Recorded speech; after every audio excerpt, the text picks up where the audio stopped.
Amigos de EPI, muy buenos días a quienes se conectan a esta hora a nuestra señal. Cuando son las 10:36 minutos hora de Caracas, Venezuela, establecemos el presente contacto en vivo para conversar un poco sobre lo que ha sido las afectaciones en las telecomunicaciones en el país las últimas horas, específicamente sobre una afectación en el servicio de datos y llamadas de la operadora Movistar y también otras que han tenido algún tipo de inconveniente también, incluso por lo que ha sido el problema en el servicio eléctrico nacional. Estamos llegando al colapso de las telecomunicaciones en Venezuela. Ayer se armó una mini tormenta perfecta, lo cual es muy peligroso. Se juntaron tres fallas de tres operadoras absolutamente distintas y transversales que no tenían que ver una con la otra, pero nos mostraron dos caras de la realidad de las telecomunicaciones hoy en día. La obsolescencia de la infraestructura por razones de falta de ingresos de las operadoras de telecomunicaciones, las cuales tienen 5 años perdiendo dinero, y la falta de un buen servicio de energía eléctrico. Entonces desgloso las fallas que tenemos reportadas. En principio Movistar tuvo problemas con su centro de datos, lo que hizo que no pudieran tarificarse ni conectarse las llamadas. Es decir, no podíamos saber de qué plan tenía cada persona para ver si podía o no podía establecer la comunicación con otra, así como también la parte técnica de decir, ¿va o no va esta llamada? ¿Dónde está este suscriptor? La telefonía móvil tiene que tener un switch central que diga dónde está el suscriptor para poder enrutar la llamada. Eso hizo que los datos y las llamadas colapsaran, no así los SMS. Se fue paulatinamente recuperando el servicio, pero a la vez Digitel, la segunda operadora privada de telefonía celular, tuvo un problema con un corte de fibra en la región andina, lo cual produjo también un colapso de datos en Digitel en el occidente del país y además sobre tráfico en el centro del país.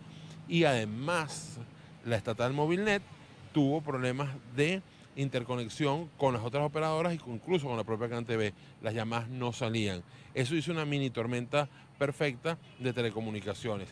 ¿Qué es lo que hay que decir? Que hay dos cosas que están matando las telecomunicaciones en Venezuela, o tres cosas. En principio, la inseguridad, bien sea económica, bien sea jurídica, como la inseguridad real, el vandalismo hacia las instalaciones y el fluido eléctrico también, que sin electricidad no hay vida en el país. Es ir al siglo XIX y las operadoras están teniendo, no solo en sus centros neurálgicos, sino en las radiobases, problemas con electricidad. Eso hace que no tenga servicio, que pasa también con telefonía fija, que pasa también en todos los ámbitos de las telecomunicaciones, nuestras conexiones a internet. Estamos a punto de tener un blackout total, tanto de televisión, de radio, como de los servicios de telecomunicaciones, porque simplemente las tarifas no sirven. Hay que plantearse un nuevo modelo económico en el país, porque así como vamos a llegar al siglo XIX, no solo en lo económico, sino en las telecomunicaciones y en general en todo.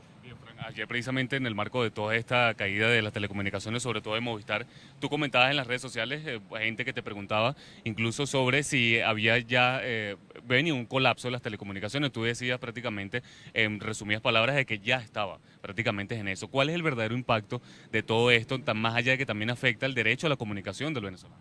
Hay un problema, que es que ya en el interior estamos viendo cifras alarmantes. De repente en Caracas no nos damos cuenta, pero el Zulia pasa prácticamente la mitad del tiempo apagados los servicios de telecomunicaciones. El caso de Táchira también es un caso puntualmente muy grave. Hay sitios turísticos de Venezuela donde ni siquiera hay 3G.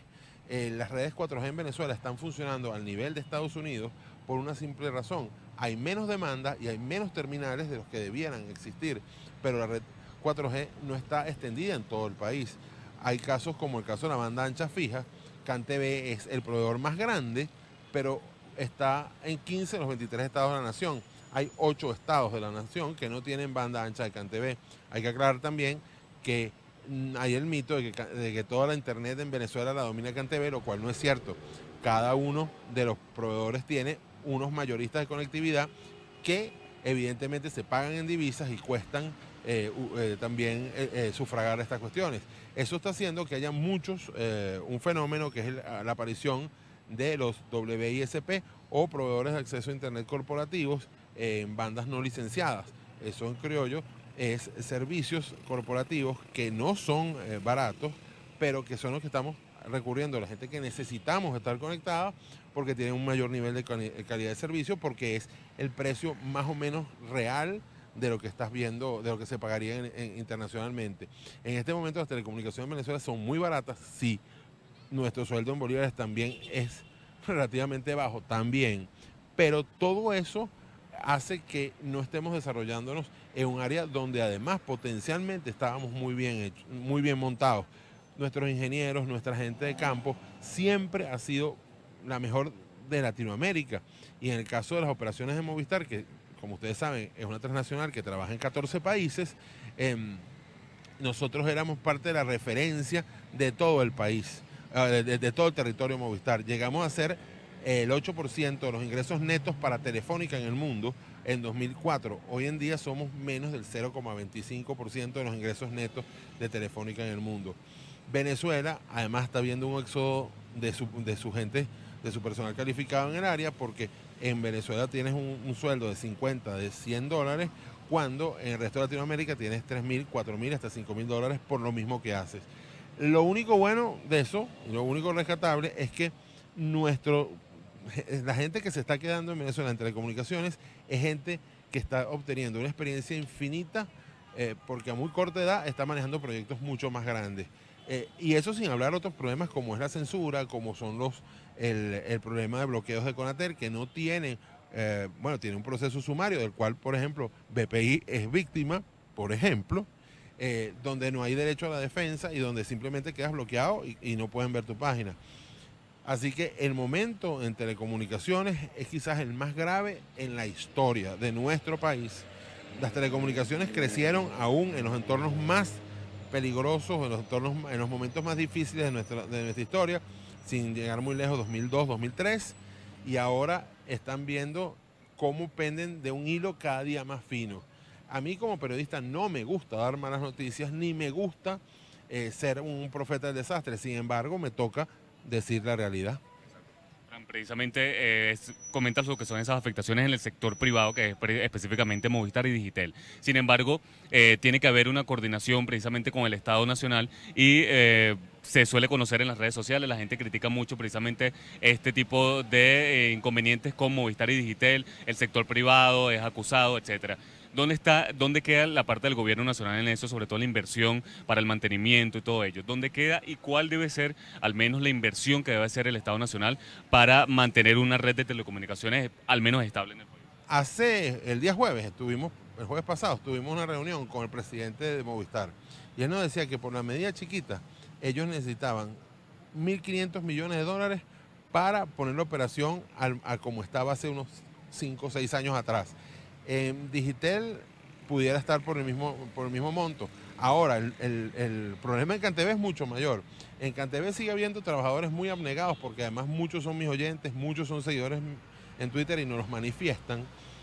Hay gente que quiere esa empresa, pero decisiones gerenciales que retrasaron muchos proyectos y la cuestión de no darle, de quitarle los dividendos a CanTV para no reinvertirlos en la empresa, sino para hacer otras cosas, hicieron que tengamos prácticamente la plataforma ABA de CanTV en un momento crítico. ABA, como dijimos, falta en 8 de los 23 estados de la República, pero así todo, en este momento hay sitios donde el hurto de los cables, que también lo sufrió CanTV, y otros problemas hacen que prácticamente el servicio de CanTV no exista, lo cual trae un problema muy, muy, muy grave, porque es nuestro primer salvavidas comunicacional CanTV.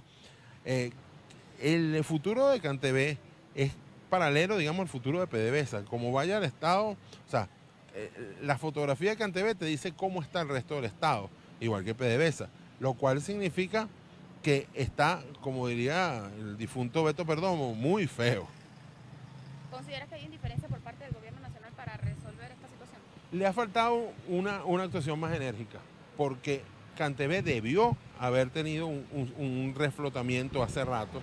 CanTV debe haber tenido un cambio de políticas internas de inversión y no se han hecho. Tanto es así que cada rato están protestando la gente de los trabajadores de CanTV e incluso los jubilados de CanTV. Y que en estos 10 años de reestatización de la empresa hemos visto cómo han echado para atrás todos los indicadores de la misma. por ponerle un ejemplo, que además afecta a las otras tres operadoras, un 25% de las líneas de telefonía celular en Venezuela desaparecieron. Por ejemplo, hoy por hoy tenemos menos penetración en muchas áreas de telecomunicaciones que hace 5 años y que antes éramos el quinto mercado de la región en muchas áreas y hoy somos el 13º, salvo en el uso de home banking o de banca virtual por razones de la falta de efectivo. En todas las demás cosas, Venezuela ha echado para atrás en los usos de telecomunicaciones. Quizás algo positivo, el streaming se ha disparado por razones obvias de menos información, por limitaciones en el ejercicio del periodismo dentro de la señal abierta, pues. Agradecemos el tiempo entonces y las palabras de Fran Monroy, quien entonces ofrece un balance sobre lo que es esta situación de las telecomunicaciones en el país. Importante dato que nos sugiere al final que es al menos un 25% de las líneas telefónicas en el país han desaparecido. También hace alguna comparación entre la empresa estatal CanTV y PDVSA, que prácticamente a como vayan estas dos va yendo el país, cada una en sus respectivas áreas. Nosotros estaremos muy atentos a lo que sigue ocurriendo, información que se vaya generando sobre estas afectaciones que ha tenido las telecomunicaciones en el país las últimas horas. Reportó para BPI TV desde Caracas, Venezuela, Joan Álvarez.